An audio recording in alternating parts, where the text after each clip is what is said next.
Hello, welcome to the 7th round of the World Touring Masters Season 2. We're live here from Brands Hatch for the 7th round of the series. Just the 3 rounds to go here, Trois-Rivières and Bathurst, the finale. I'm joined today once again by Mr. Keith Barrick. Hello to you. Hello Ryan, looking forward to some good racing at Brands, the timeless racetrack. Yeah, it should be excellent fun. It's plenty of different corners to suit different cars here today. And we're just running through the standings before the start of this race. As we were talking about last broadcast 2 weeks ago, Peter Develar had an 80-point lead before the start of the round at Salzburg Ring, but that was well over halved by Ben Crooks, down to 35 points, so it's game on for the rest of the season. Toby Davis is still in third. Gregory de Grief, despite the fact he did not compete at Salzburg Ring, is still in fourth. Chris Butcher still strong in fifth. Anders Nielsen jumped from 13th to 6th with his second place at Salzburg Ring. Tommy Ojala and Ivo Simons have been locked in battle much of the season in the 6th and 7th positions. Mikael Helen is still up there in 8th, showing how well he ran at the start of the 9th, showing how well he ran at the start of the season, despite the fact he's not contested the last couple of races. Kelvin van der Linde is in 10th. Steve Davis, ever sneaky, there in 11th. 12th is Gary Lennon. 13th, Volkov. Jay Edgy is in 14th, and this is his home track here today at Brands Hatch. He lives very, very close to the track in real life, so he's looking for a strong run here in this Alfa Romeo. And the top 20 is rounded by Oakley, Egbeer, Stenbeck, Dobbing, and Tim Brook. Obviously, you're looking forward to this race, Keith. Any predictions you've got for this one? Well, I have a prediction, but I'm not allowed to say his name. The triple threat from the past three events, the race winner of the last 3 events in WTM. The pace is there. I think the motivation to catch Peter Duivelar is there when the championship is in sights. You do what you do, and you know this is when boys become men. So that would be my prediction. The man with no name, P1. And he's P1 at the moment.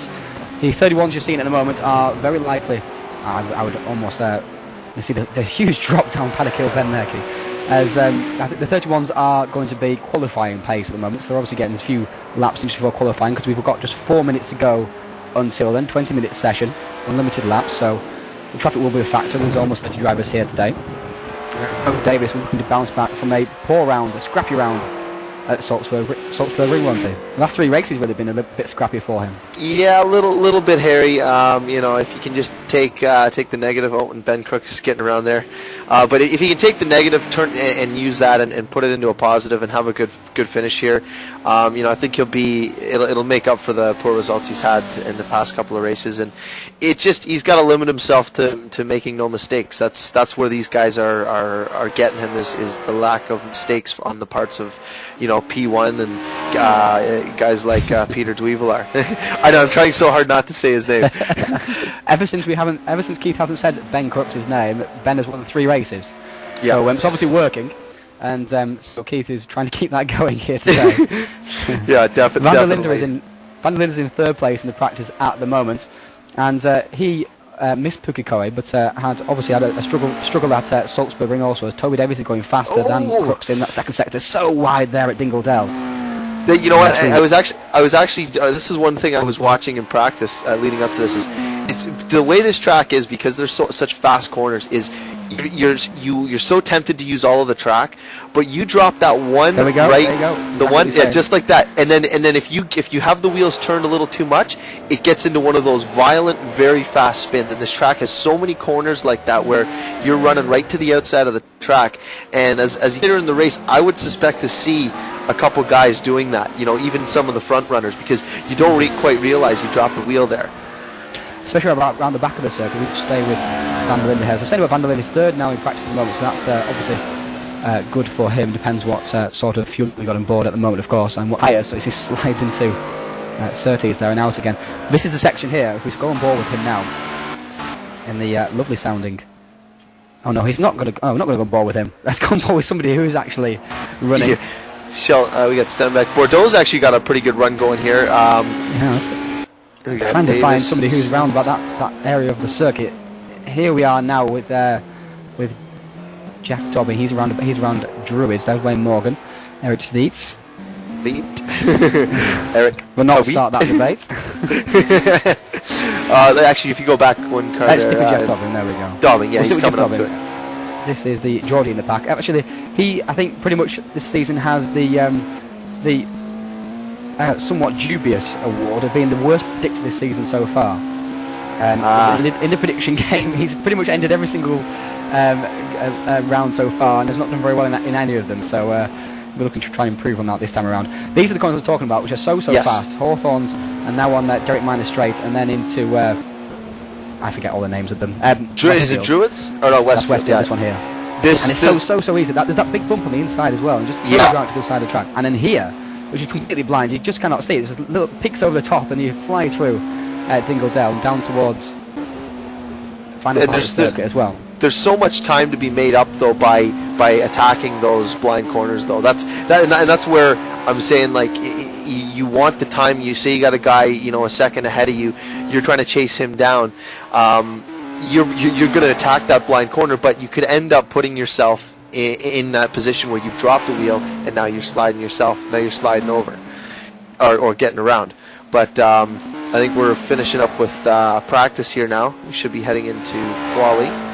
Any tips for pole position? Obviously, Talborg has not showed his hand yet. I think I'll take Talborg. I think I'll take Talborg for the pole.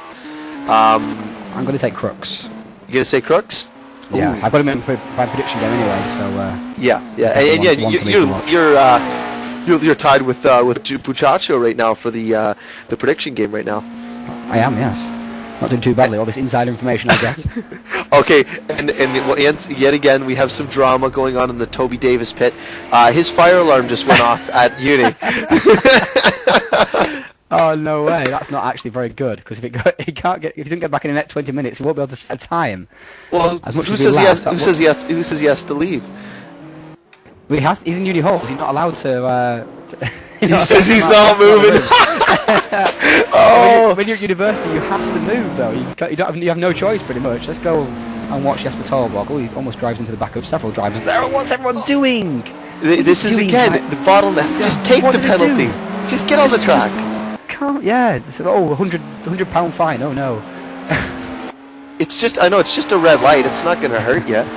Well, actually, there was a difficulty on our factor where the cars all sync up, and then some of it they all appear from nowhere. So a couple of drivers have that difficulty, to be honest.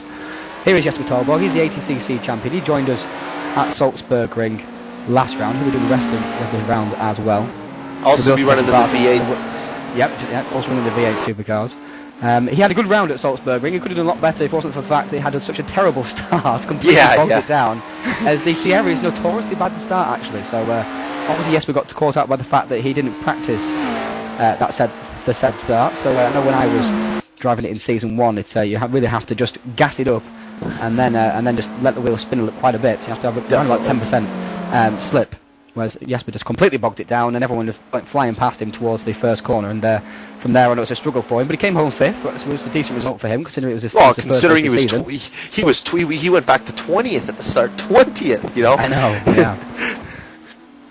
Obviously the track suited the Sierra also as well, so that was a bonus for him. If he'd been in that as the Alfa or the Mercedes, for example, he would have been really struggling. Well, let's go on board with Talborg for his first hot lap. Yes. Trying to find a nice camera angle. That's a good one. That will do. This looks like the start of your the intro video for WTM. Do you have one? Yeah. That's actually Amaru Park rather than Brands Hatch. Oh, okay, okay. I do see the similarity. Yeah. I know what you mean. Was it rises up the hill? Yeah, just had a little bit of a flashback there.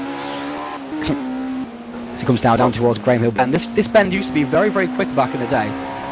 Back in when these drivers when these cars were driving this circuit for real.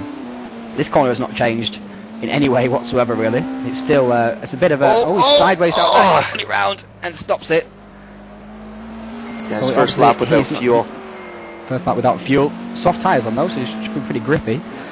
Let's check in with Kjell Stenbeck, who had a better round last time around at Salzburg Ring. He's really struggled all season for pace, which is unusual because in the first season he was very quick in the M3, almost taking a win at Jerez, hassling De Grief all the way in that particular round.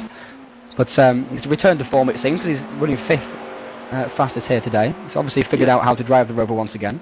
Right on, and also Paul Bordeaux's having a good run, sitting in 6th place at the moment. Obviously provisional from practice, but Sorry, go ahead.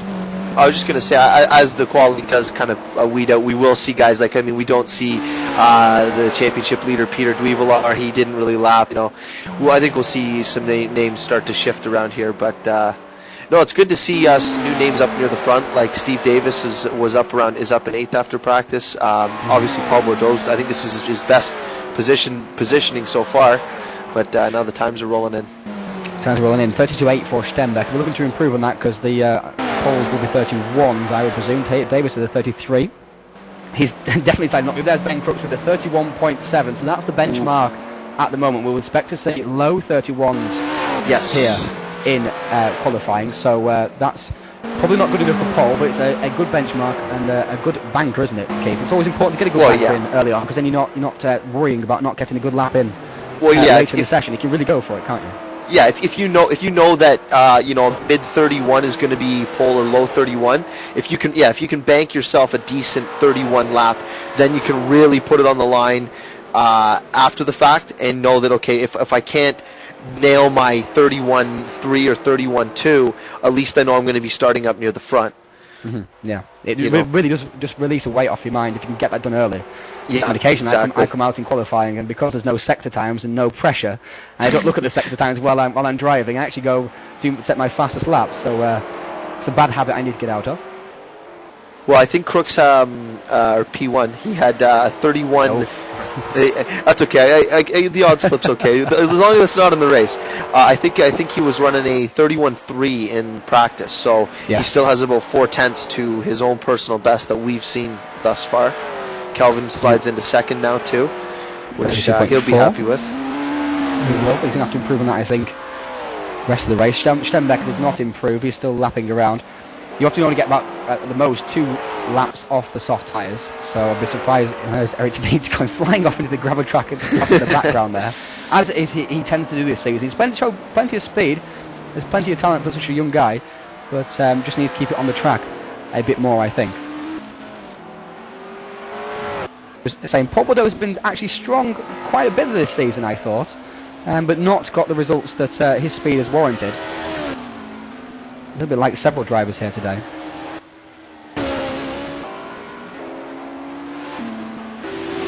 Zebo Simons, he's still in 3rd position overall, 32.7 still. Van der Linde going through. Lukas Demelin creating plenty of smoke. Lots of drivers off the track at the moment, but Toby Davis is on a purple sector in sector 1. Toby's favourite colour. There. This is his favourite colour. He was a bit oversteering into Surtees then, just trying to get the car slowed down. And then let's not forget that the fire alarm is going off at this man's university right now, and he's still sitting in his room racing. So let's keep that in mind. He has a fire alarm going off. The building could be burning down, and he's still racing. That's dedication, man. Dedication. That is dedication. Let's see what second sector time is still faster. But say just walked in behind Merlo here. He's not going to be happy. There's going to be bought quite a bit there. Of course, Merlo has just as much right to be on the track as he does. Flashes the lights in frustration, I think, because he knew he was on a fast lap there. Crooks, Torborg's showing his hand finally. Just nice 0.005 lower than Crooks. Bordeaux up into 4th. What can Toby Davis produce now? He's been balked. What's he got? 32 is going to be. Yeah, that could have easily been a low 31. That could have been a low 31 for sure. We also definitely. Just to note, we lost Peter Dweevelar. He has left the game. I'm not exactly sure why. Maybe he wants to do a PC restart, but we're really hoping he can get back in because that is the championship leader. That is the Champions League leader, but he's had no troubles this season so far, so perhaps these are the troubles that might afflict him. Torborg is half a second on Crooks in the second sector. However, in the second sector, the Sierra is a lot faster than the Rover, and again, the Rover pulls it back in the 3rd sector again. So this should be interesting. What has Jesper got for Crooks? Half a second is plenty, so he should be able to keep that sort of gap. Here it is. 31.84. No, he lost it all that half a second. As I was saying, the Sierra not as quick as the Rover in that final section because of the obviously more corners. There's that big long straight, of course, in sector 2. It really helps the Sierra. Okay, especially coming out because of the obviously there's an incline onto that straight as well. That really helps the Sierra because the Sierra is fantastic off the corners. Toby Davis in third, Van der Linde still fourth, Bordeaux still fifth.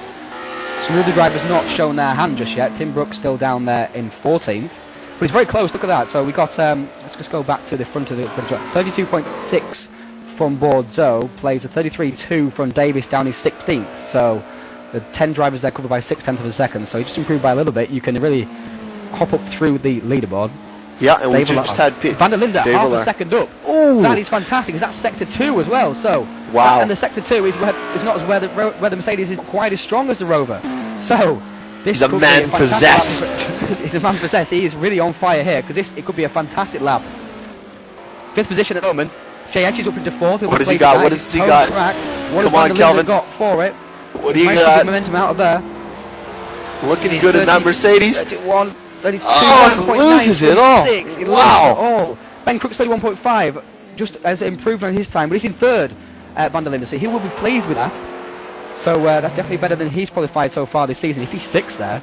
Bordeaux in 6th, Simon's in 7th. I know Simon's doing a 32.4 in free practice, so he will looking to move up a little bit, up towards perhaps where Jay Adji and Paul Bordeaux are.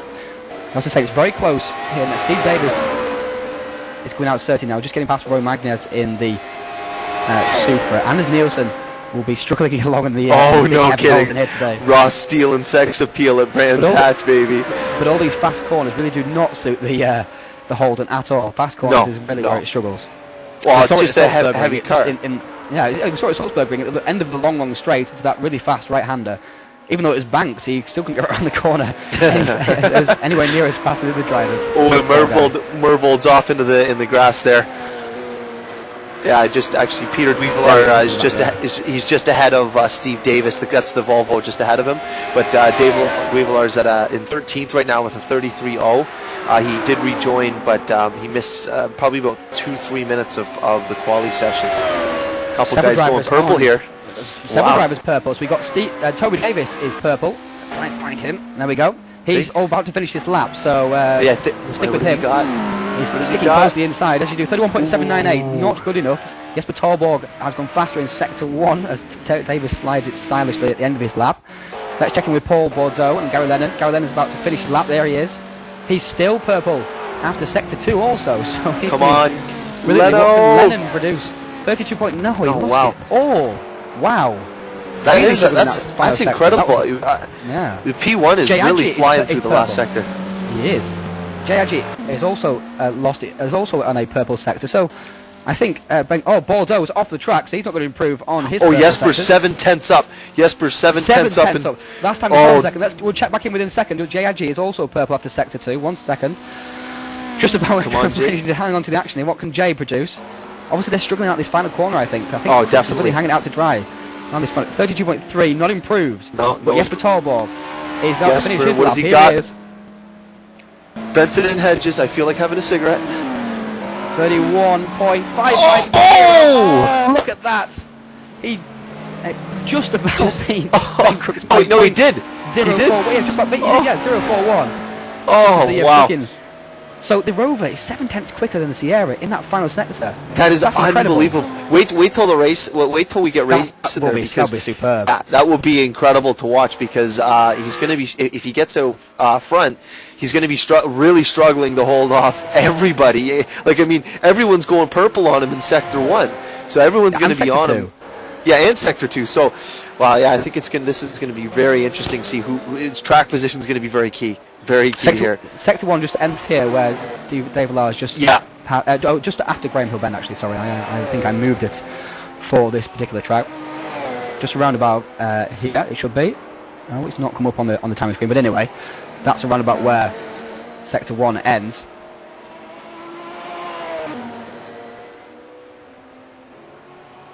So I'm just doing a quick look through on people's sector times. If Toby Davis was able to put together all 3 of his sector times, he'd be pole right now. He has the quickest sector 1, the quickest sector 2. But if you look through is 133 Well, that was a lap, flat. of course, where he was bought by Merlot, of course. Yeah, that's right. He was on a pole lap when he was well, I can't say blocked. He just isn't going to move out of the way, but Yeah. he was held up slightly. 0.14 off. So this is going to be close. Sorry to interrupt, Keith. Yeah. He could be right up there in the top 3 now. Then could split Davis, Tolberg, and Crooks. He might even get pole position, of course, because he's only a 10th off, sliding into there. That was beautiful stuff to watch.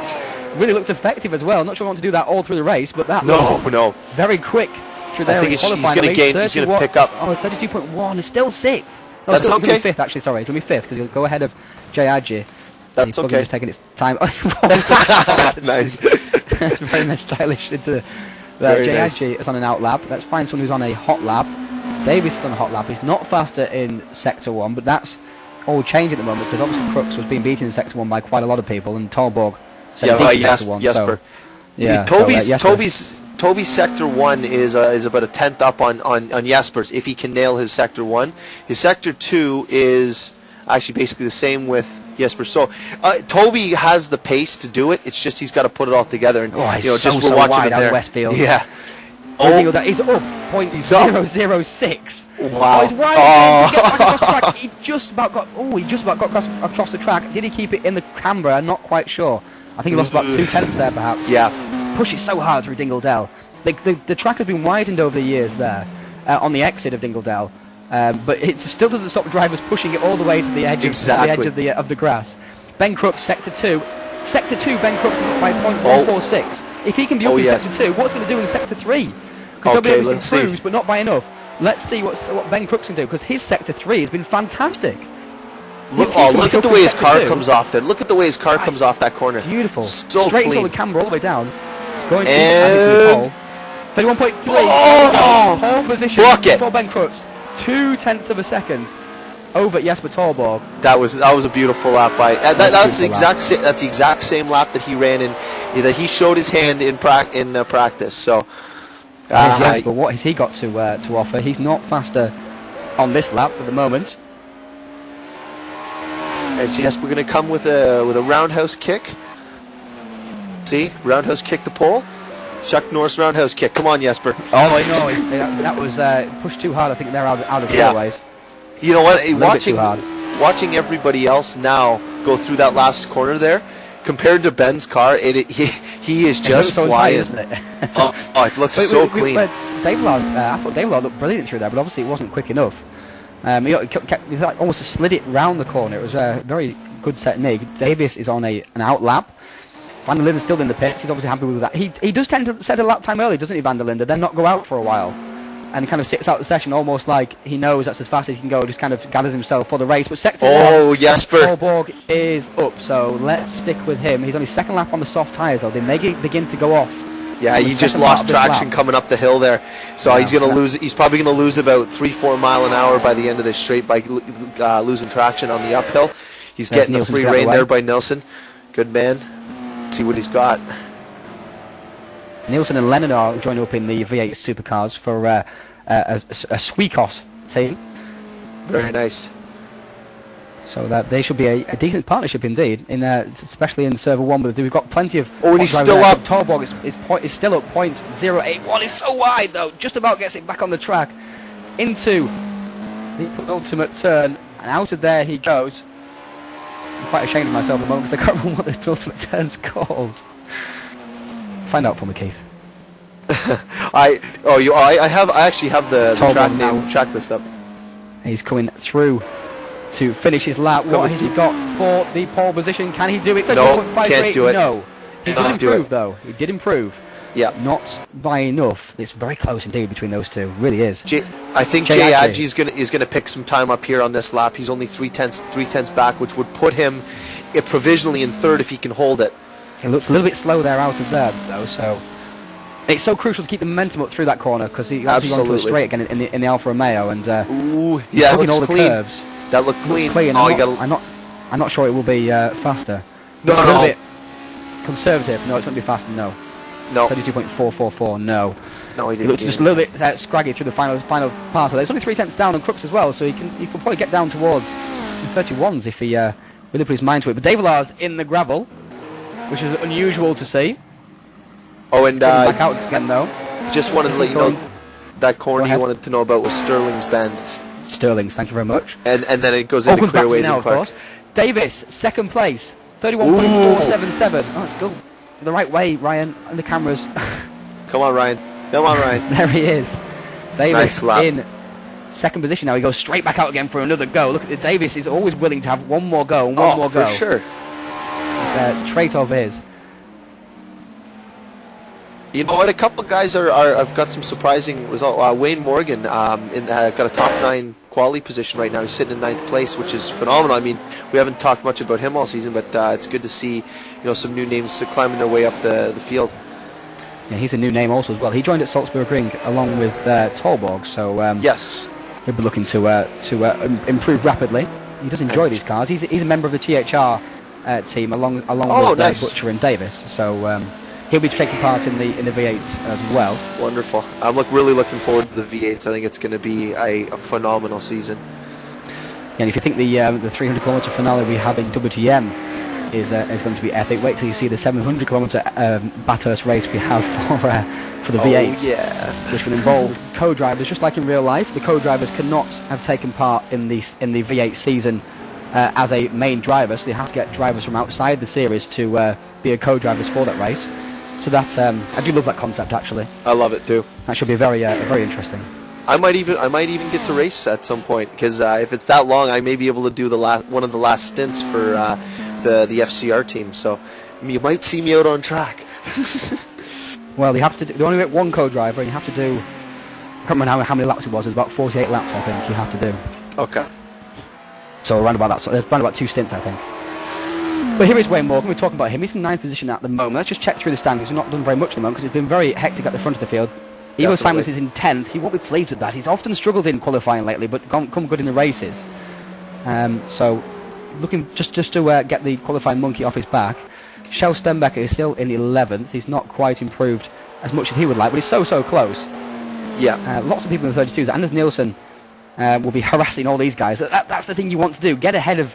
Get around about 5 positions on the grid ahead of Anders Nielsen, because if you get around the first lap and he's 5 positions behind you, he'll get past you on the straight that appears. I know. That's aimed all the midfield drivers at the moment, just to improve so they're ahead of Anders Nielsen. That's it's crucial. Why? And you know that's what we're going to be following him at some point, where it's like, oh look, there goes Nielsen in the Holden. Yeah, but you know what? Some kind of incident, as he usually does. Oh yeah, for sure. And one surprising result further down the field is Tommy Ojala. And he's been having some really good runs as of lately, and I'm surprised to see him as far back as he is today. But the race is a different story, so we'll see what happens. Hopefully he can get back towards the front of the field. He's had a very strong season, hasn't he? Oh yeah, seventh for place sure. in the championship at the moment, and he had a disaster at Suzuka, if I remember correctly. So he's really improved a hell of a lot. The was a good battle. Have improved throughout the season. Runamura has been very strong. Sorry, we'll just interrupt, Keith. We're on the final stages of qualifying now. Yes. This is the final hot lap for everybody, and Jesper Torborg is on a very quick lap at the moment. Comes through Westfield, very clean through there. Looked beautiful through there from this point of view. Now down towards Dingledale. This requires full commitment. Throw it over the curb on the inside. Doesn't run wide this time. Gets it out of shape a little bit, but that's fine. That is absolutely fine. He's still purple according to the sector. They're not sure the sector picked him up for sector 2, but apparently he's still purple. What has he got for the run in here? Is this the last lap? Chuck Norris roundhouse kicked the pole. Is this the centre? Because Top ran wide there out of clearways once again. That's not as good as Ben Crooks through there. What has Jesper got? No. 31.88. Improves again, but not by enough. He's still third. 0.011 behind Toby Davis. Who is left on track. That's it. It's all over. It. Everybody's finished their lap time. So congratulations to Ben Crooks for well done, position. Mr. Crooks. Again. Well done. And what is that? That's 3 points. 3 points. 3 more points. 3 more They points. are back in 5th. Wow. So this is rubbing our hands together in anticipation of this race. It looks like a 3-horse battle, doesn't it, for the race? Because it does. Crooks, Dave, look, they're struggling a little bit. Now into warm-up, just 5 minutes to go towards the race. There is the grid for you. We'll run you down the grid. That was an excellent qualifying session there. Plenty of excitement there, Keith. Plenty of intrigue as well. That I think that was the best qualifying session of the season by far. Just the back and forth, some clean laps, some really good battling. But now with P1 there taking that pole, the gap between first and second place in the championship is dwindled down to 32 points. Exactly. And that's before the race even starts. And he's got a 4-place head start on Dave Lowe as well. I think he's really got the bit between his teeth, Ben, yes. here, because he doesn't normally practice so much for these events. He admits that he should put more practice in, and he has been doing for this race. He really has put the effort in to make sure that he's quick, because he can smell the championship just ahead of him. He can smell the glory and the victory. So running through the grid, Ben Crooks on pole position once again. Toby Davis in second, another Sierra in third of Torborg, best Mercedes of Van der Linde in fourth. Dave Lars the best Volvo in fifth. In fact, the only Volvo here today, I think. Yep. Yes, it is. Everyone else is at the football field.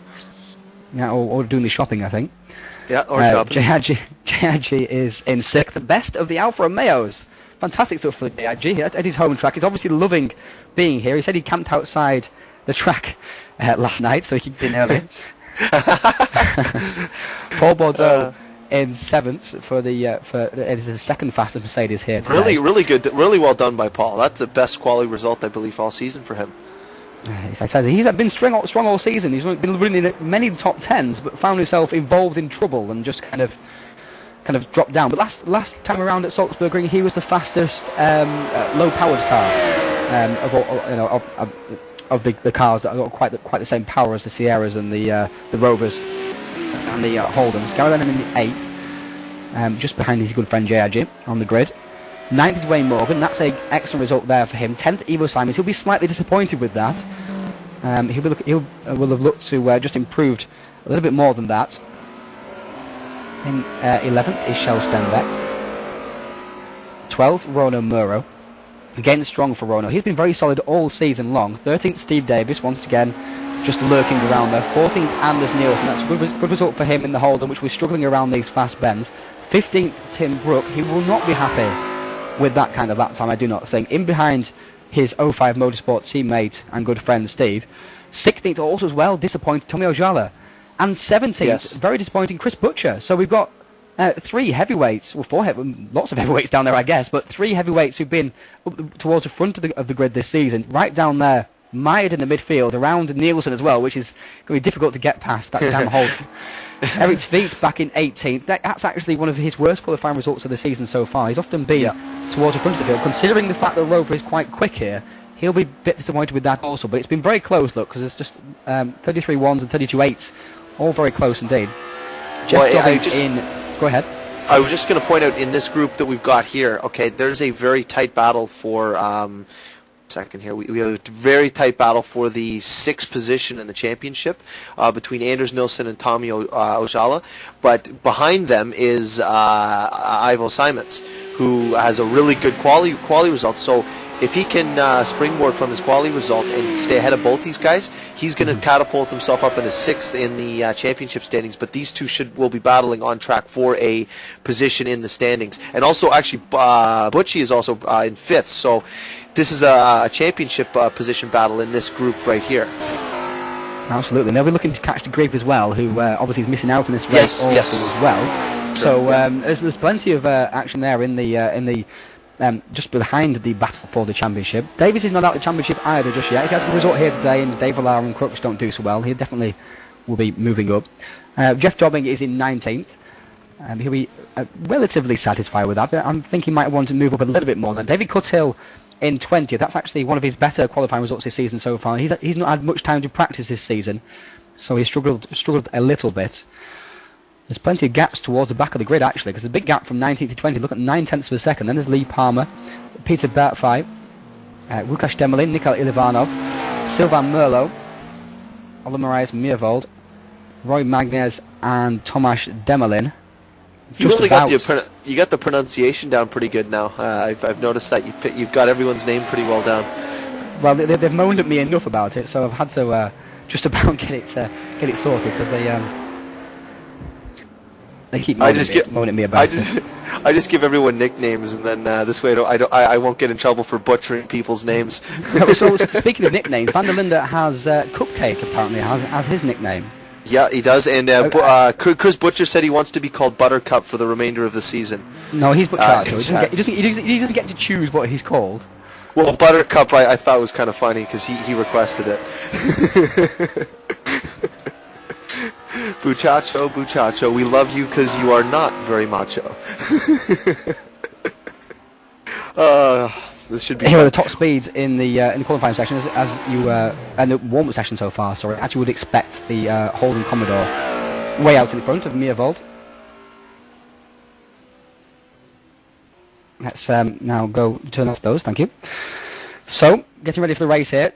End of warm-up we are. Predictions for the win, Keith. Basic-wise, I'm gonna stick with P1. I got to. I do. I really do. He's a man possessed right now. He's got his goal in mind. I'm going to stick with my man there. Although there could be the upset. Jesper could be the upset. I think he's got a lot of racing experience, but I think we're going to see some incredible battles a little further down the field. So we've got 10 seconds to the grid here. I'll let you take this. I'll just look a little ways back in the field, okay? 1 second, guys. We've had a bit of a difficulty here at the moment.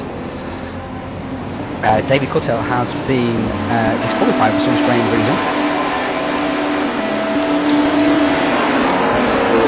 Let's just try and start the weekend. 1 second, and go back to the race here. Typical stuff. A bit of a weird disqualifying there. 1 second, while we sort out the grid also as well. Yep, I'm just reminding everyone not to go on track. A couple of people have changed positions. It seems at the moment we're now into warm-up, and I'll just set the grid. Okay. Keith will keep you entertained, hopefully. Yeah, I'll just quickly fill everyone in about the new league that will be starting April 29th. It's the sister series to ATCC. It's called the AGTC, respectively. Will be run at the same night, the same time schedule that was ran for ATCC, but we will be using a custom mod that will be released later today. Not released publicly, but it is strictly for this league. It was created by the guys over at simracingpro.com. They're the modding team that created this for us. I will just release what it is. It is a BMW Z4 Turbo. It is a phenomenal car, incredible to drive with all of the different tire wears and fuel wears that we're using throughout the season. We're doing similar to WTM 5-race series, but we're doing 1 sprint, 2 features, 1 that's going to be guaranteed wet, and 2 endurance races, one of them being at nighttime, which will be, I believe, something that hasn't been done in a live broadcast at Race Department using the Simbin branded games. Looking to field 32 cars in one server rather than try to spread it out over 2. So we're going to have a large 32-car field with BMW Z4 turbos. And I got to tell you, I will be releasing a video within the next probably day or so that will show you what the car is. And I'm telling you, when you watch the video, you will drool and you will be blown away. It's going to be interesting. It's kind of it's a new league that's starting up, and we're just hoping to build it to the same kind of level that ATCC has built itself to. With the great drivers and the great competition, and also now working with the 2 leagues that I'm running. We're teaming up with Ryan, TouringProSeries. We're all under one blanket now, so expect some big things coming in the future here. Ryan, you're still working on the grid? Yeah, we'll be for the next couple of minutes, so okay. All right, feel free to talk away. Okay. I should have just kept going on about the league then, shouldn't I? Yes, you should. I didn't notice what position you were on yet, so I was kind of wrapping it up. I thought I was getting the wrap up signal, but no, the car, the BMW Z4 Turbo will be it's the body of the BMW Z4 from GT Club, It's added 120 horsepower to the Z4 engine with a turbo, and sounds phenomenal. The physics have completely been reworked to make it more so like a GT Sport handling, and with the what I'll do is I'll actually just quickly go over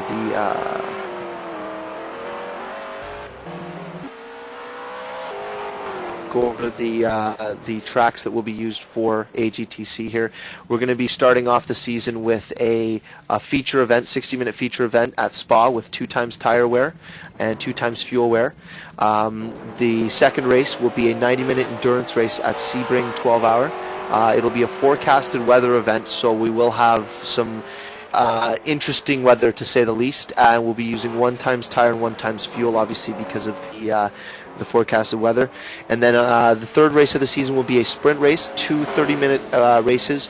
The track is still to be determined. We're contemplating Monza 1970 or Rattlesnake Point at 2 times tire and 2 times fuel wear. We're even considering, if we go Monza 1970, to 3 times tire wear, so strategy will be very, very interesting. Fourth race of the season, 60-minute feature at Road America. At Watkins Glen, the GP track, 50% wet, so it'll be a guaranteed wet race, 1 times tire, 2 times fuel. And the final race of the year to end it all off. It's kind of a shorter season because of the fact that it's going to be ending more towards the end of school for most of the U.S. time zone, and a lot of the guys that race have kids, and they'll be needing to tend to them in the summertime. So the final race of the year will be on July 1st. And it will be it'll be the last week in June, and it'll be a 90-minute endurance race at Nürburgring, the endurance layout, the full Nürburgring track, and this will be at night with 2 times tire and 2 times fuel wear. So keep an eye out for that. All races will be live broadcasted. It will be limited to 32 drivers in 1 server, and I believe Ryan will be commentating, if I'm correct. Mm-hmm. Ryan will be commentating as well too. So again, we'll keep the level of broadcast standards up as we did with ATCC and we've been doing with WTM here, and just provide the viewers and anyone who's interested to follow a good show to watch and be a part of, really. So it's going to be, we'll have a driver championship and a team racing championship for the 5-race series, no drops. We're also going to be using weight penalties as well. So it's going to balance out the field a little bit. There is also a removal of the weight if you do have a poor finish. So you're not going to be stuck with the weight for the whole season. So it should be very interesting to see how this inaugural season of the AGTC turns out, but I see big things in the future, and with Ryan helping out, I think sky's the limit with anything that we're planning for the near future. So we're up to restart the bloody weekend again because we're out of time. Oh no way, no way! And the bloody warm-up session was only 5 minutes long. Okay, so the grid looks pretty close. I can get it quickly right now. So please continue talking, Keith. Yeah. All right. I'm actually just going to take a drink of water quickly. The start of the season, we had initially planned for April 29th. We were contemplating pushing it back to what did I have in here? May the 6th. Worst case scenario is just based on time and getting things started up. It could potentially be the week after May 6th, which would be May the 13th. But I don't see it being a problem to get the league started off for April 29th. And then this way we can be finished before school's out in the U.S. And it just helps out with the guys that do have kids and they've got to look after them on now that they're not in school. So keep an eye out for that. I will be posting up some information on the news on our race department shortly, and hopefully getting some interest from abroad. We obviously try to cater to the international. It is very late, as was ATCC. However, good racing. Sometimes you just got to sacrifice some sleep for, and who needs sleep anyways? You can sleep plenty when you're dead, right? So how are we making out here now? You got to go through the whole grid again?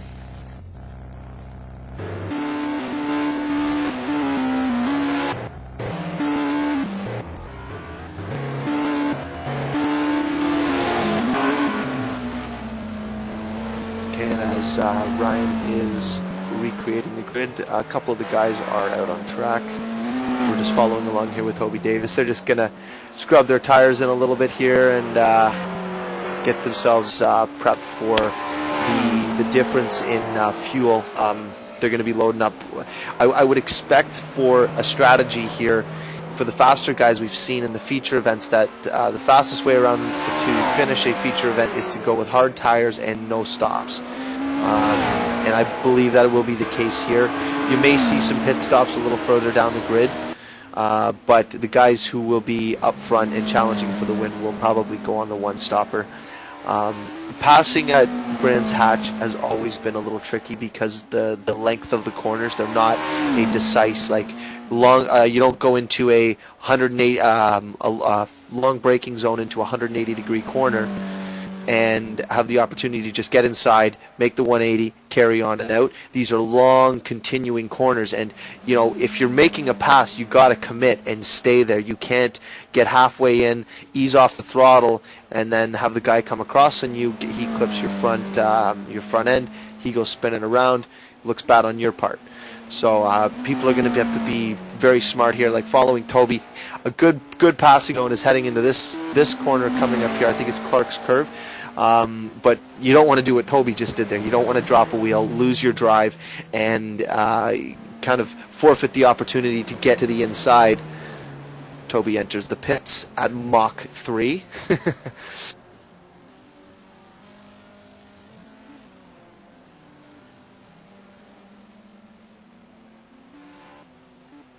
Who else is still on track? We've got, yeah, most of the guys are still parked as Ryan is sorting out the grid.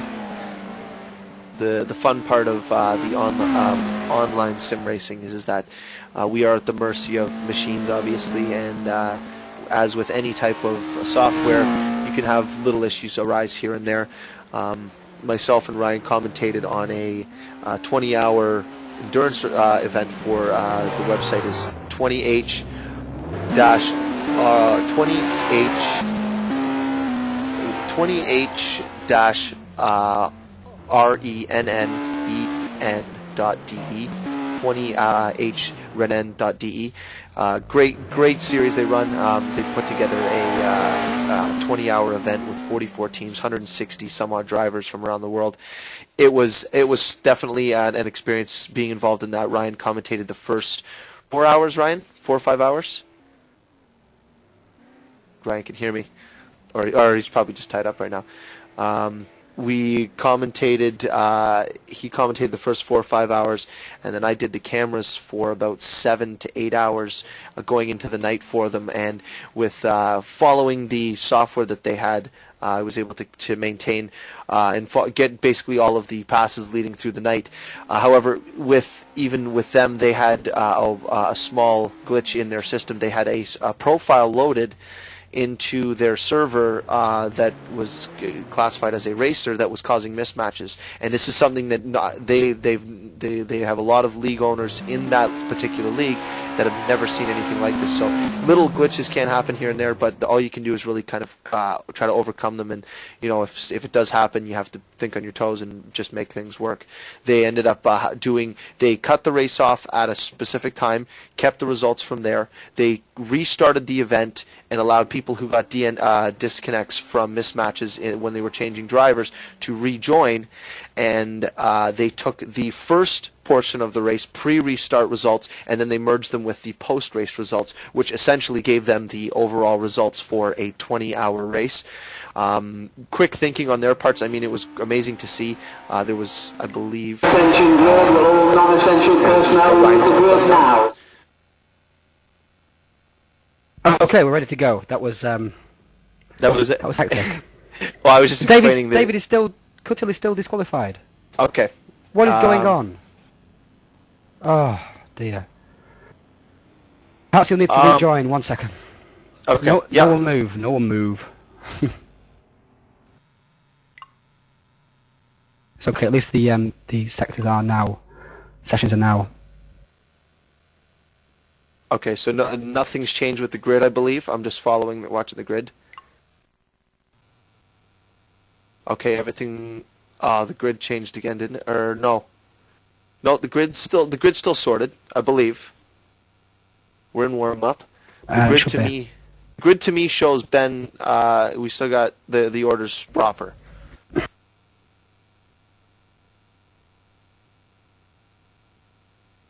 Do you want to just skip through warm up and make sure the grid's still in the same position? Sorry guys, just bear with us here. We're just sorting out a small grid issue. We had one driver that was showing as disqualified. So just hold tight. We'll have everything up and running in a minute or so here.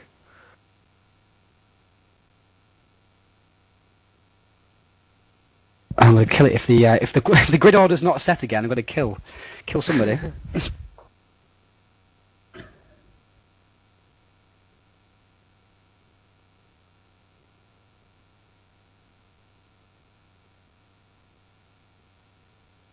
Okay, so we have you were having David leave and then rejoin in warm up, and that hopefully that does sort it. Then I'm worried about the grid, but anyway. Yeah, I know it's not an easy thing to do going through that many drivers, and you've already done it twice. I know. But Ryan, see, this is why we do this, Ryan. This is why we organize leagues, so we can basically pull our hair out. This is exactly why we do this. We love this. I'm going grey, man. I'm 25. I have grey hair. I know. Seriously. Ryan, dude, I saw a picture. I saw a picture of you recently, and I'm like, man, we either need to organize a lot more leagues, or we got to stop completely. Because I pull my hair out too, man. Don't believe me. I know. I feel you, man. David's back in now. The grid looks okay in R factor. It just the overlay's a little off. I think it's because there are no times set, so I wouldn't go by that. What you're seeing on the screen.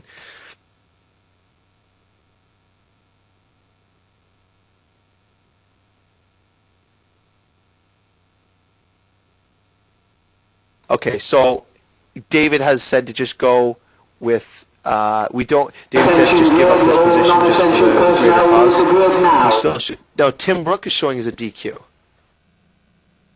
In the 15th position. Whoever's in 15th position seems to be a disqualifying for some strange reason. That is unbelievable. That's not good. Okay, how about this? Put me in 15th position. One of our cars. Set the grid. Someone randomly for some reason. It was not 15th before? No, because the cutter was 20th. Right, 1 second, guys. At least the grid is set. Okay. So you're just gonna re-vote through? Yeah, try to. 1 second. Okay. Yep. Let's see here. Okay, just 1 sec, guys. Someone's saying they know what to do. Just give me a sec. I'm gonna just quickly investigate.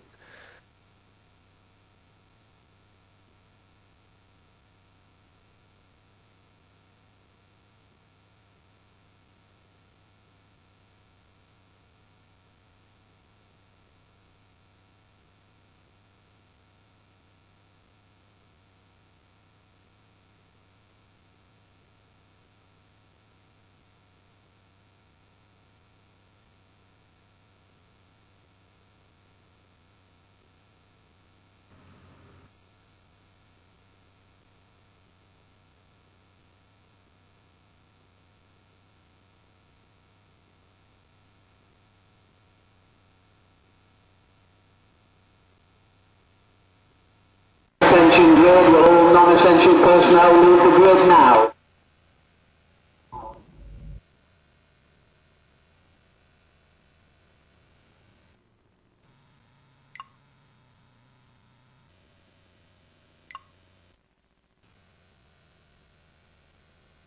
One sec.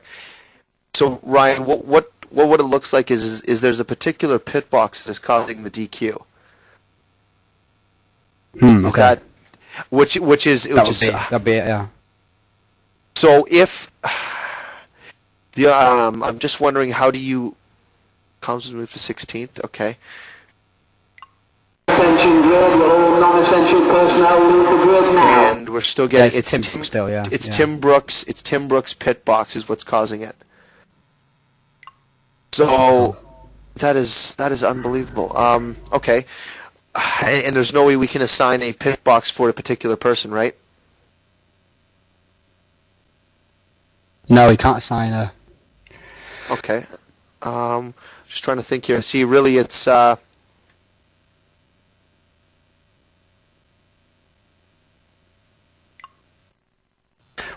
We'll keep people rejoining until we actually get comms, so that the comms is disqualified, or multi-BC. agreed. Yeah, agreed. I think we should do that. So just have go through the list. Have like start at the bottom. Have Tomas leave first.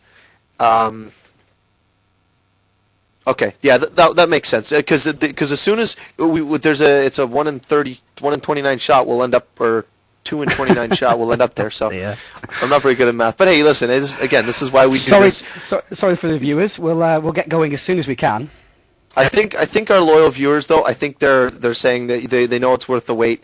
It's been, there's no one complaining, like hurry the hell up. It's been I think the people understand. So we'll get it sorted so this way we can be fair. If people rejoin quicker, it would be helpful. There's Tim now. Okay, we'll go to the race, see who's disqualified next. Attention grid, will all non-essential personnel leave the grid now. And it's Dave Alar now, so we'll Okay. have to restart the weekend. So obviously it's whoever joined pretty late, I think. Okay. Also, someone was suggesting turn off the flags. Is that a possibility? We could do. That just a suggestion I was thrown by Mr. C. Obviously, we'll take anything we can kind of go at. This is a one-of kind of situation, I was explaining the situation with the 20-hour Renan race, but yeah, track bug that we're having. And I just on a brighter note outside of this, I wonder what's happening at Toby's university right now. He could have gone out for the fire alarm at this rate. Yeah, I know. Yeah, he could have went out. I wonder if they put the fire out.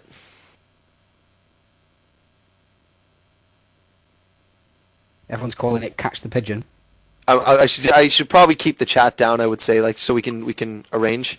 So Peter's leaving, gonna rejoin, and we'll go through once more again. Okay, so we're in call. Let's just wait for Peter to rejoin, and we'll head. Yes. Warm up.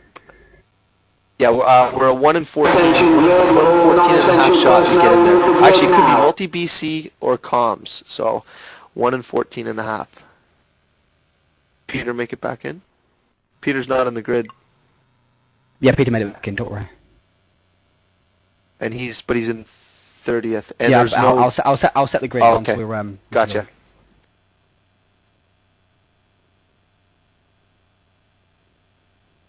Well, weird.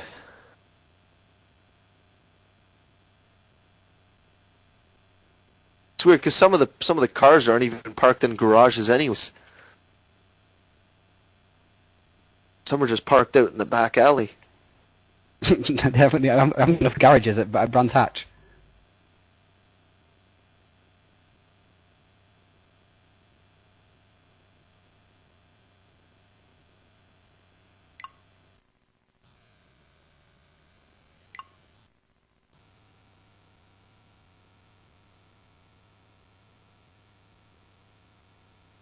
Hey, I love my job, honest.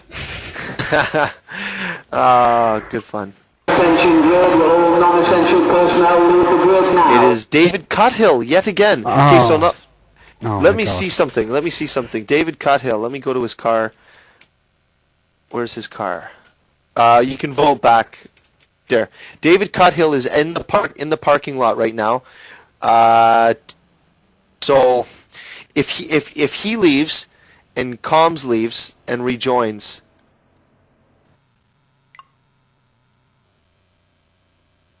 Yeah, perhaps. Right, we'll try one more go.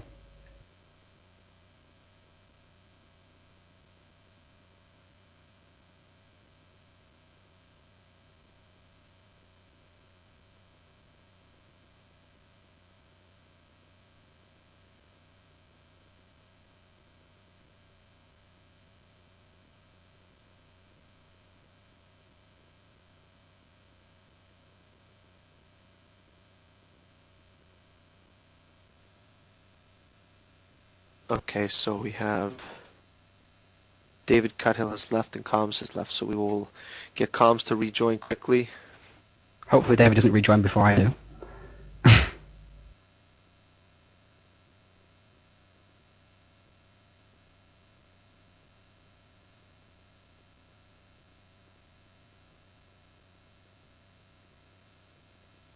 I'll let you know if David is rejoined. It's alright, I managed to get in pretty quickly, so that's okay. Okay. Okay, you're in, and we'll just wait for David. Let me see where your car ended up, because that will determine. Comms. Ooh. Chris Butcher took his garage spot. Any money says when we do it next, Chris Butcher will get it. Great. So I know I believe this is the garage spot. If that is the case, it is garage spot in the back out in the backyard of the garages, next to the cube truck. So either multi BC or comms needs to be there. David Cuthill make it back in? Not yet. Bloody hell. I bet you could watch your hair going grey right now. It's falling out. I've got a stonking headache now, it's great. Well, but it shows Chris Butcher as in he's in 28th. We'll have to reset the grid, obviously. Yeah, we'll reset the grid once if we get disqualifying okay. fixed. What I'm curious is why would Chris, when he was already in the server, get moved to that grid spot? You know what I mean? Like that. Where is Chris's grid spot right now? Okay, if you go into your R factor, it's in the backyard of the garages. See, I mean R factor now, but it shouldn't be any different. It's just next to Silver Merlot. There should be no difficulty there at all. I know. Just waiting for David to rejoin. Yep. Apologies to our viewers, but we'll get racing here as soon as we can. Trials and tribulations of maybe we could put on some music for them. Rihanna, Shut Up and Drive. Oh, trying to make light of a fun situation. Shut up and drive. Okay, David still has not rejoined. He had actually said go on without me, but well, that was earlier. I said try one more time, so and he said okay to that, so hopefully he can get back in. If he doesn't come back in, that means someone else will be disqualified, so he has to stay. He has to come back in, please, David. Want me to see if he's in TeamSpeak? He is not. I say give him 40 more seconds. We gotta make the move here.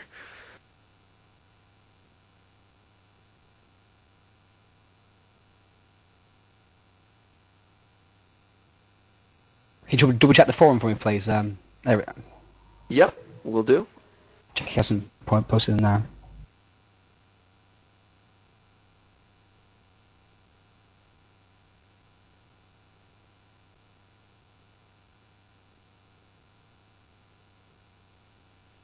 Oh, come on, forums. Okay.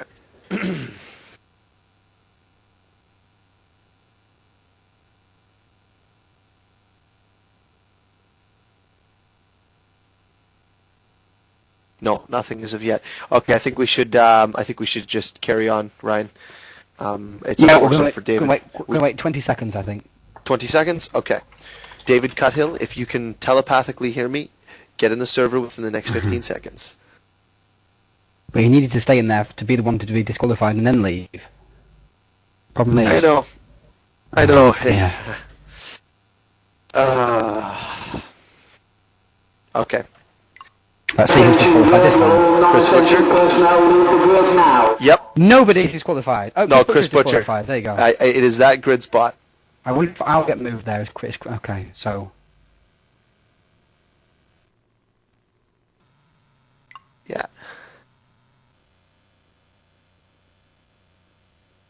Well, just whoever goes there, tell them to leave and rejoin, and then we'll just do this until comms gets placed there. Because for whatever reason, it has to fill that spot. Yeah, Okay, where's comms now? I'm gonna check. Comms is there, okay, and There's no one in. There's no one in that spot. So if comms leaves and rejoins, here, let me go tell Butcher to wait. Okay. Where is he here?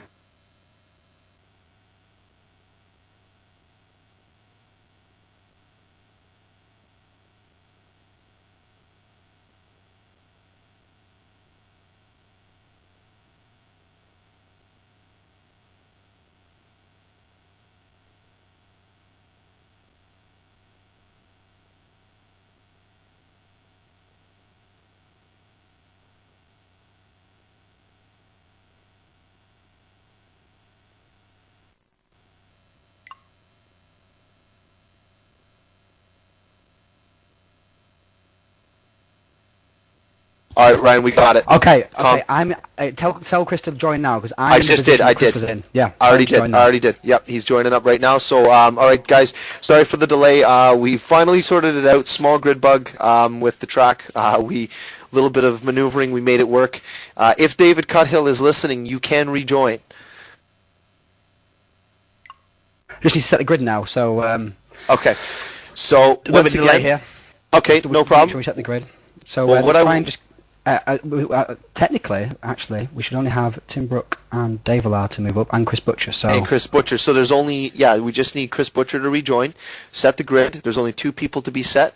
Well, what I'll do is I'm going to give a little taste of the sound of the Z4.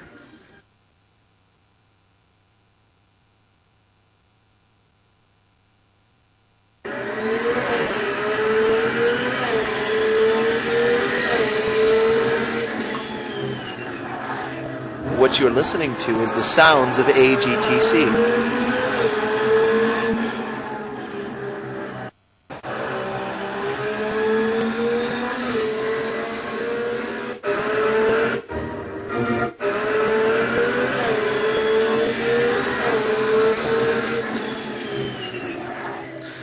All right, grid set. Ryan, I believe we have averted a catastrophe here with some quick thinking.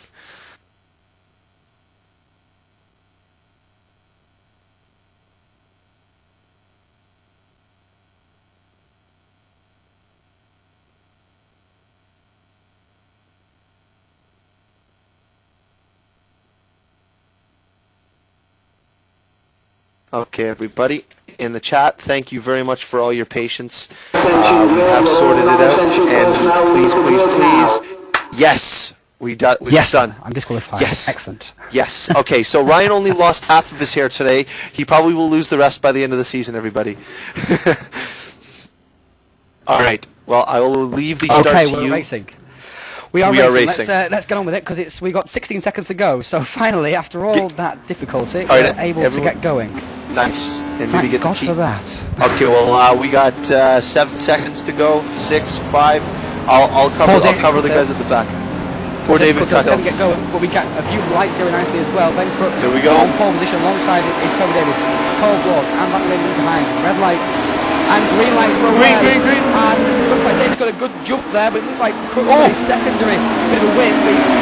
But inside of the first corner, Davis takes the lead around the outside of Ben Crooks. Davis is leading now.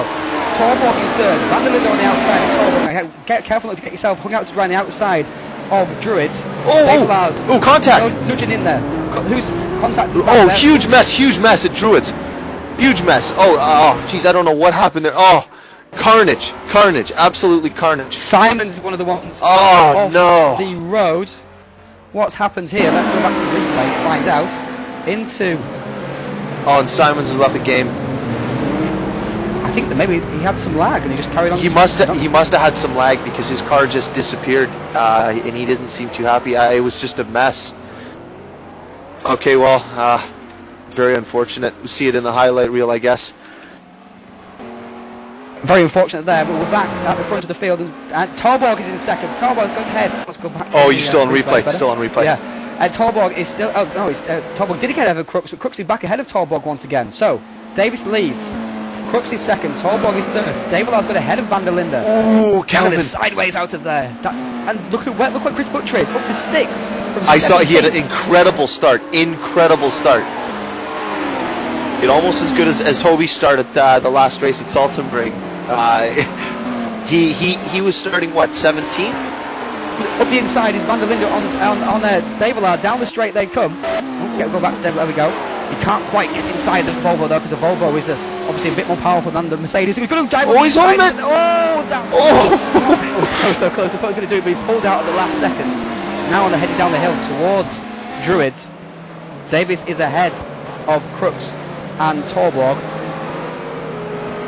And Van der Linde is still pressuring the championship leader, Peter Davilar. Chris Butcher is 6th, Leonard is 7th, Davis from 13th to 8th. Oh, the scientist, from yes. 19th to 12th. So yeah, there was a bit of carnage. Wayne Morgan's gone back from 9th to 25th, so he was involved in that carnage. Big time. I think he got hit by Ivo when the lag hit or something, but very unfortunate because these guys, they put in a good quality. But again, like this is and I waited a long time for it as well, and then just gone. I know. Obviously, straight out of the race, and now it's all settled down. Van der Linde's wide on the grass. Can Butch take advantage of this?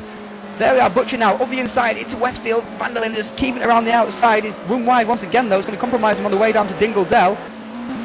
Butcher's all over the back of him. Van der Linde looks like he's managed to hold off just about. Running wide, as Van der Linde just tends to do that. Pushes very hard. All oversteering. Mercedes does like to oversteer quite a lot, as you can see from Van der Linde. It's a long race too, you got to keep the car on. 41 laps. 41 laps, just chill it out, just keep it nice and smooth. Now up inside, Butcher! Butcher's got the run. Oh, bucket! He's got it. Inside, into clearways, and out of clearways, he's going to have to power down the front straight. But a great start there for Toby Davis and Chris Butcher. Two THR drivers there, Keith. That was a beautiful pass, definitely by Butcher there. That was a clean. I can't believe it. Butcher's on a mission here, man. He started well back in the field. Great start up the inside. I was following along him on my monitor, and I watched him. He went right 2 wheels on the grass. He was not stopping for anybody. Oh man, great start to this race. It's a great start to this race. Carolyn in 7th, 8th is Steve Davis. We're quite spread apart now. I think that's due to the carnage on lap 1, because there is Joe Stenbeck in 9th. Tim Brook is up to 10th already from 15th on the grid. Mervold up to 11th already. And Anders Nielsen is way back in 16th, however. Oh man. 12th is Jeff Dobbing. Here's a big battle. Jeff Dobbing versus Lee Palmer down the back straight.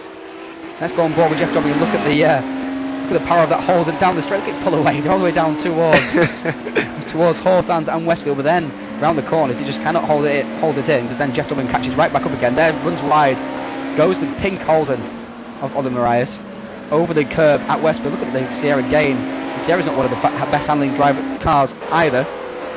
Down into Dingle Dell they come. Jeff Dobbing followed by Lee Palmer. Here followed by Peter Bartfife. Then Łukasz Demel. Then Peter's run wide onto the grass though. Oh, he's almost came back and sideswiped Tommy Ojala and Anders Nielsen as they're all fighting in behind. Up the inside is going to go Nielsen and Ojala on Bartfife. Bartfife's going to lose 3 positions there. And at one move, Ben Crooks fastest after the race, just a fraction quicker than Toby Davis' lap that time around sideways. Tommy Ojala, this is a huge battle. Huge battle. There's Paul Bordeaux also way back in the pack. He was up in that kind of 7th, 8th, 10th, 7th, 8th, 9th, 10th area where all the action happened. Okay. Hey, Ryan, just a quick note from someone saying that if there was a way you could turn your volume up a little bit on your mic, just was that Mr. C? Yes, it was. Yeah. Just get. Well, we got a little bit of carnage there. Dobbing is sideways. Dobbing. Oh no. Off the track. Jeff Dobbing, get back to him. Because everyone's brought the stream past him, the cameras can't get back to him. There is this Jeff battle. Dobbing. Oh, this battle. If we can. It was up the inside of Mervold. And there was Stenbeck. What? Where Stenbeck was from? He was facing the other way. He was facing the other way. What's going on there? What? Oh my! Let's go back to that replay. Replay there. Let's rewind back now. Stenbeck is now back to 14th. He was. He just around. Or did someone get into him? I don't know. He can't quite. I think he's just by himself. I think because Tim Brooks is well on the outside of him. They were in the middle of the track, trying to get out of the way. Oh. T-boned into him. Goes Jeff Dobbing. Now back to live pictures. What a battle these guys got. Oh no, Mervo! Sideways. Leap oh no! Mervo is Oh, Ojala! finished on the round. No! There he is. Oh. Oh, he's look at the marks on the track. He gets back. Oh my God! What madness! The This is madness! This is absolute madness. That's all I gotta say. And you know what? The guys battling. Remember I said at the start of the race, Tommy Ojala and Anders Nilsson would be battling this race, and they are. Let's try and get back to Lee Palmer, because obviously What happened? with the changes, here it is from Paul Baudot's point of view. I'm trying to find somebody else's point of view which is a little bit better. There we are, on board with Nielsen now. I think, yes, Palmer back of Mervold into there, because obviously M3 can carry so much more speed. Oh, and Nielsen hit the back of Palmer as well. So, lots and lots of action here, guys. We need to calm it down. This is 41 laps. I know. We're 4 laps into this. 5. I know. Well, I'm going to need to get another water. Holy. Hurting as well. Holy. So, all settled down. Nielsen has found himself way up to 10th position. He was in 16th just a couple of laps ago.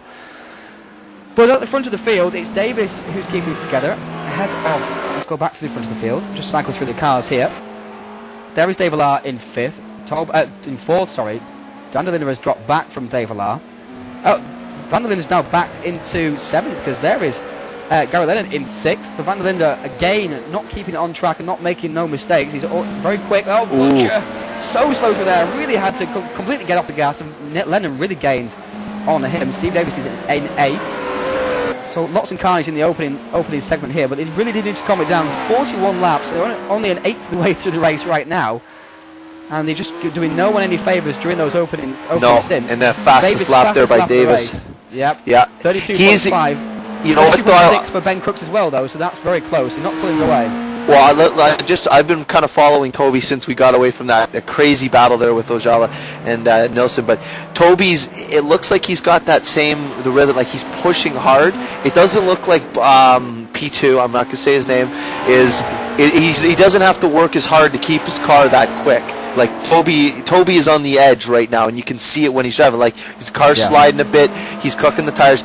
I would say that you're gonna see the gap slowly close as the tires begin to wear, for sure, because the man in P2 is just, he's not working the wheel. This is so hard not saying his name. With a soak there from Crooks there, and any of these laps following it through here at the moment, it's been. And Davis is sliding around. That is his natural driving style anyway. He's very comfortable doing that. But of course, the Sierra is not as good as on its tyres as the Rover anyway. And plus the fact that Davis is absolutely thrashing it around the track means that. And I think Crooks knows that Davis at some point will make a small mistake, and he's able to take advantage. So he just keep his second behind, conserve those tyres. If there's 10 laps to go and he's still a second behind, then start to push. For sure. No need to do so right now. You know what? He's watching Brave. Yeah, that man is cool. He's cool as a cucumber. That's what that's what he is in that Rover, man. He is cool as a cucumber. Actually, cucumber. I like that. If you go back to 5th right now, Butchie is under attack by Sir Lennon. And look at this, Van der Linde as well, and Davis. Well, Davis having his the scientist. So the scientist is on his way towards the front of the field. He's being. Oh, and he's got him. Van der Linde maybe. No. I think Davis decided to pull out at the last second. It looked like Van der Linde chopped him off, but I don't think he did actually. Just pulled. And look, Lennon's got by. Lennon got past Butcher. Here we are. See if he can catch that. It was on the grass there, Butcher. That is so easy to put a wheel on the grass and spin. At Brands Hatch, sure, he gets so excited there, but you can just down into Bremley when you're braking, and if you just put a wheel on the grass while you brake, it's so easy just to run out wide, and there he's run out wide again into 30. So even though he qualified 17th, and maybe that is showing that now, the fact that he doesn't quite have the pace of the rest of the drivers, but he's got so much pace down into Hawthorne, so he's drawn alongside the Alfa Romeo. Lennon should have really defended through that, but he's going to run around the outside. Managed to hold him up. Oh, that's so close between these two.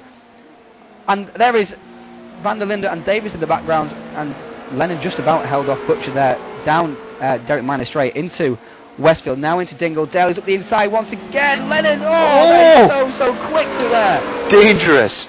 Lennon is desperately trying to hold off Butcher here, just trying to drive his lines and make sure he keeps his momentum up, because he just can't afford to defend, because if you start defending, then the Sierra will just drop past him anyway, down into Clearways. Can he get alongside this time?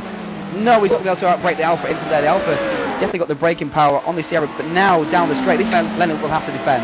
Down the inside, he'll have to stick down this. He's not going to stick down the inside. If he does need to, really, just about good enough. Is he getting him? Oh, he's in. Butch's made him. Oh no, Butchie! Sideways. Oh, he's over! Almost put an egg there. Let's see. We gotta see. We gotta see that. Replay. Let's see that. Let's go on board with Butch. Oh, that was epic, man. Epic. Look, So he had it. But he knew he had to push it into. He just gets sideways on the brakes. Oh, the curve. he's up. Oh,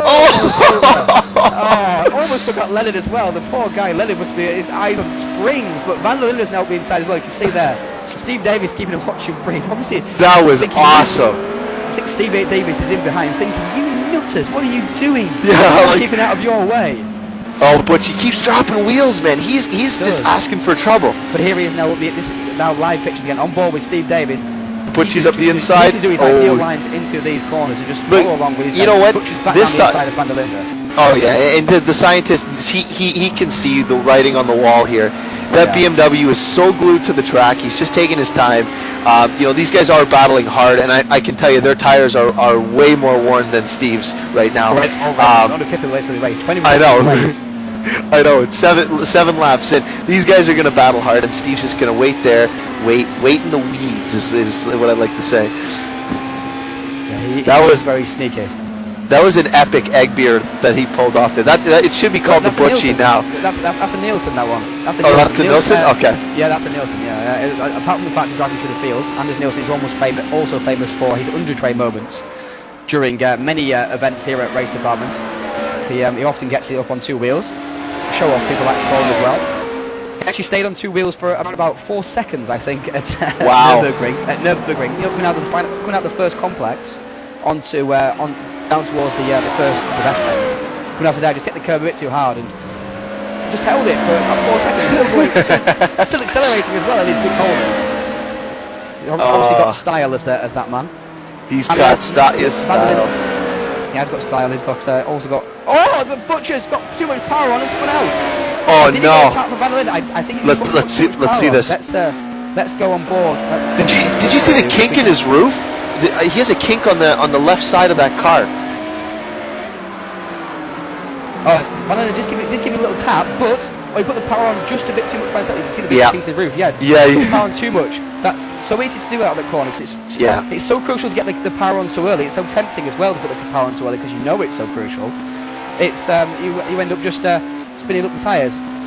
That was fair though. The tap from Kelvin did not cause that there. He just got too heavy on it. And, look, Davis at the inside of Van der Linde. I think we're on replay still. Yeah, because they're still not ahead of each other. But Davis is just keeping watching brief. He knows his time will come. Oh yeah, his car's glued. He's not going to scratch on it. Look at that, not a scratch on the car. Yeah, but Butchie's got dents in the roof, man, and he never flipped it. So how do you do that? Well, he did. I think he swiped Lennon on the way past, didn't he? So maybe that's where it came from. Well, that right there is why he's Buchacho. We love him because that was very macho. And look who's in 9th, Anders Nielsen. Yeah, my man. Position. Qualified in 14th, sorry, but still up in the top 9. Bordeaux and Ojala having a big battle here, along with Stenbeck. And Adji's gone way back down the grid, so he was involved in that lap on stuff as well. Yeah. Because obviously the bottom half of the top 10 are all involved. David Lau always managed to avoid it, as he always seems to do. It's focused with this battle at the moment. I can tell you at the front of the field there's just 1 second between Crooks and Davis. Tim Brooker's DNF already, and I've picked him for a podium here today, so that's he got his internet crashed. I've just been reading the chat here, and I also got a note that Butcher has been swearing since the start of the race in TeamSpeak. He's always swearing. Well, because he was swearing, it was good swearing than bad swearing. He's from Leeds. That's what they do in Leeds. They like to say a few swear words. And we also had Eric Tweed. Also on lap 2. He does tend to not finish very many races, so that's not surprising, I'm afraid. Oh, the gap's down to 0.8. That you know what? The slowly but surely the pace right now from P2 is good. Is solid 32s every lap. The pace has been a little erratic for Toby up front. Fast and slow and fast. He is, and this is the thing is when you can drive half as hard and be just as quick, you've got the combination to win the race. And right now, you can see it. Race such as this, you know, if it was for 20 sure. laps, you know, you would say that Davis has the upper hand, but it's you know, we've got another 30 laps here to go. As Stenbeck looks up the inside of Ojala and defends from Adji at the same time. This is classic. This is a great battle. These are classic lines around Brands Hatch because they really do down towards Graham Hill Bend. We're at Brands Hatch in the BTCC for the opening round this season, and they were at the Indy circuit, however, which obviously cuts off at this section of the track and goes around much shorter layout. But it's just classic stuff. Yeah. And picking up the inside of Ojala each time, but not able to make it stick on the straight, of course. Yeah. Yeah, the Sierra just gets going. Jay Adji, he's got the car and he has the pace. I think he's just not able to get his track, clean air in front of him is really what he needs right now. Kelvin, Steve Davis is still behind Kelvin. It looks like he's about a second back, just waiting it out. And Gary Lennox's having a great run. He is in 5th position. Van der Linden, of course, is having a good run in 6th position. There's nothing to be sniffed at all, 6th. He qualified in 4th, and he would have hoped for a little bit more mistake-free one. But he is driving very well. He took his first win in his World Touring Masters career at Laguna Seca, of course. He seems to have settled down a little bit now that there's a few laps into the race. Because the drivers of the lighter cars will also get better tyre life as well, as Adji's going to the inside of Stenbeck. Can he just about keep the overlap into Paddock Hill Bend? He can keep the overlap. Can he go to the inside? Can he not pull a butcher? He doesn't pull a butcher and he takes position, but obviously the classic cutback on the outside of Paddock Hill Bend from Stenbeck. But I think Adji has enough of an overlap. Just about to cut him. That would have been good. Stenbeck almost gets it on the power again sideways, as he has done several times, and almost already cost Jeff Dobbing several positions. Jeff Dobbing, I can tell you, is in, if we scroll down the order, in 19th position. That's where he qualified, even though he was up to 12th at one point, the poor guy. Well, I'm going to do a small projection here.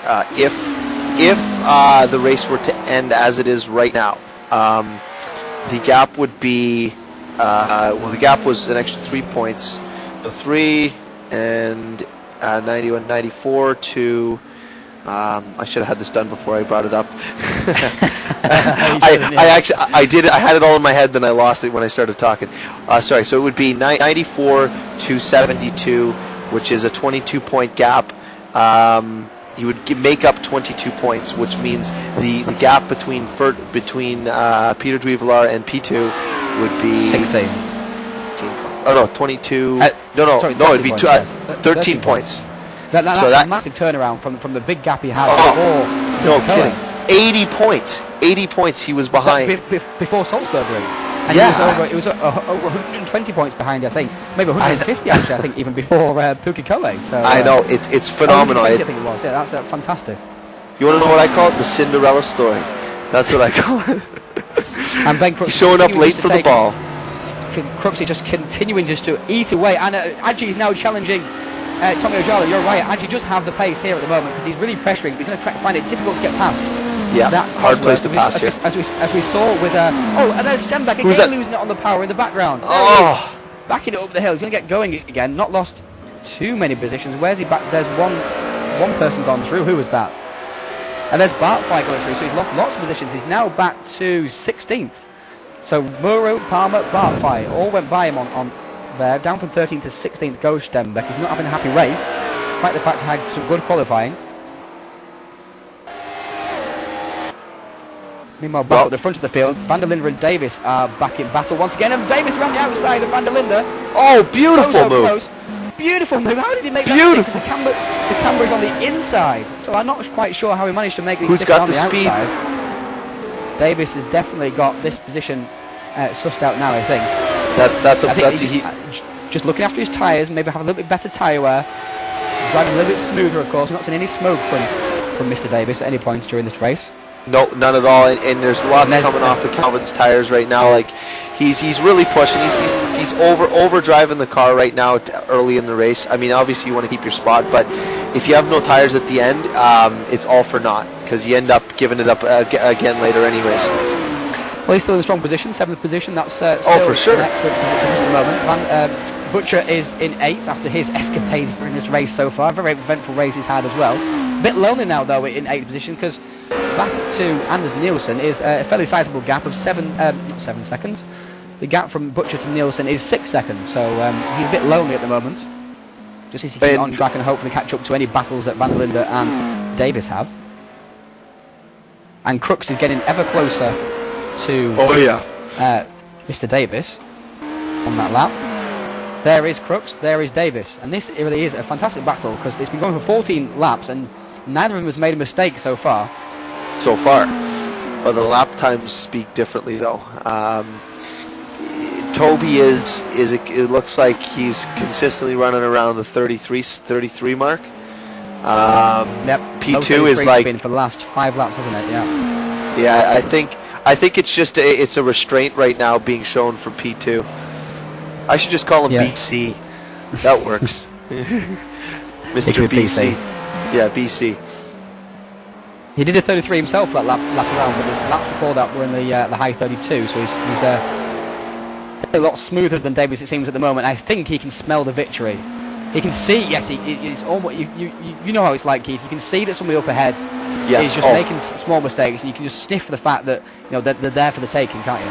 Oh yeah, it's like a wounded animal. That's the best thing. Like you're a predator, and your prey is, you can see it's wounded, and you're just kind of biding your time. Like it's like a cat and mouse game. And I mean, not taking anything away from Toby's performance here. It's just Ben's car is working phenomenal. It's I mean, that's the first time I've seen his car slide at all.